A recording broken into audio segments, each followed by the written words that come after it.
Yeah, I know that most of us actually know vitamin B12 as a normal vitamin that we need to actually take in the body, but most people don't really know the actions and functions of vitamin B12 in depth like that, okay?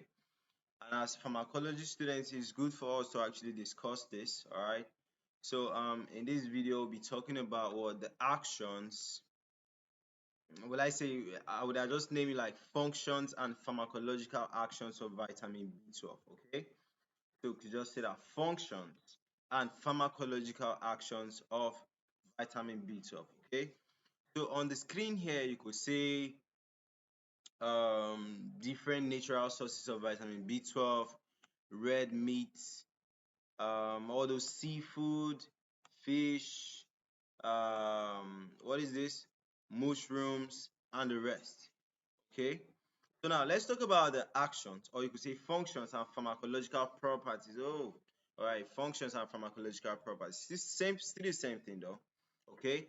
So vitamin B12 is essential for the normal DNA synthesis and fatty acid metabolism in the body. Okay. That's the heading. Okay. So now let's talk about the deficiency. Let's back it up with some points. So now this follows that a deficiency in vitamin B12, okay, will result in impaired DNA replication, which is more apparent in tissues that are actively dividing, such as the gastrointestinal tract and erythroid precursors. All right, so basically, they are trying to say that if there's a vitamin B12 deficiency, it will be more pronounced in tissues that are actively dividing. Do you understand? So that's why you see that in vitamin B12 deficiency, we have the megaloblastic type of anemia. All right. So now we see that the appearance of what large macrocytic, that's megaloblastic red cells in the blood, is a characteristic of this deficiency. Okay. So vitamin B12 deficiency can also result in irreversible neurological disorders. Okay. They say some symptoms of vitamin B12 deficiency: headache, muscle ache, balance problems, dizziness, rapid heartbeat, fingers and hand numbness or tingling. All right. And the next point now, vitamin B12 alongside vitamin B6 and folic acid, that's vitamin B9, they participate in the metabolism of what? Homocysteine to cysteine. Okay, so now elevations in homocysteines are associated with what? Accelerated atherosclerosis. And atherosclerosis is what? Deposition of all those fats and all those low density lipoproteins in your blood vessels.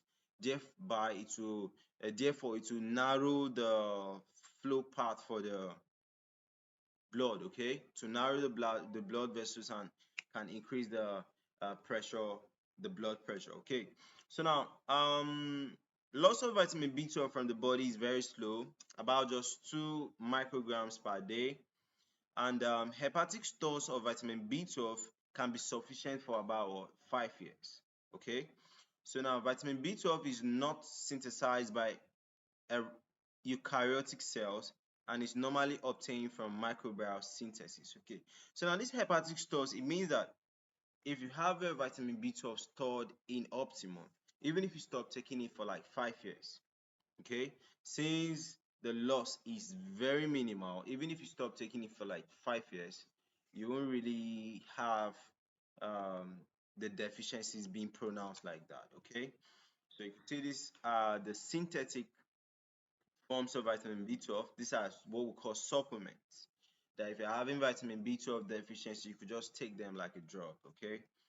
So now loss of vitamin B12 from the body is very slow. That's 2 micrograms per day, and hepatic stores are sufficient for 5 years, just like we said. Vitamin B12 is not synthesized by eukaryotic cells and is normally obtained from microbial synthesis. So now parenteral administration of vitamin B12 is standard because the vast majority of situations requiring vitamin B12 replacement are due to what? Malabsorption. Do you understand? So, do you know what is parenteral route or drug administration? Um, you trying to like give a drug intramuscular or intravenous. Do you understand? So basically, they are trying to say that most problems associated with vitamin B12 deficiency is due to malabsorption. So it is not of great use to still give vitamin B12 through the oral route of drug administration. The best one for you to actually do is what? To give it through the intravenous or intramuscular route of drug administration. Okay. So now, uncorrectable malabsorption requires lifelong treatment. All right, that means you need vitamin B12 supplements for a lifelong time if you have problems with absorbing it. Okay, and problems from absorbing it could be like if you have gastritis, inflammation of the stomach, if they did a surgery for you and like they cut your small intestine out and all the stuff. It could be celiac disease that your intestines are reacting to gluten, which is a protein that can be found in what? Wheat like barley, rare, found in grains like wheat, barley, and rare. Okay.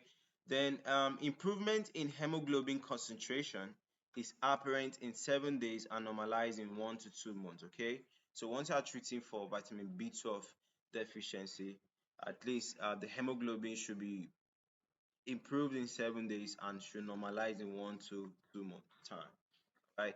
So that's it about what I'm just looking for the best way to actually put out puts the heading of this. This should be like actions and pharmacological properties of vitamin B12.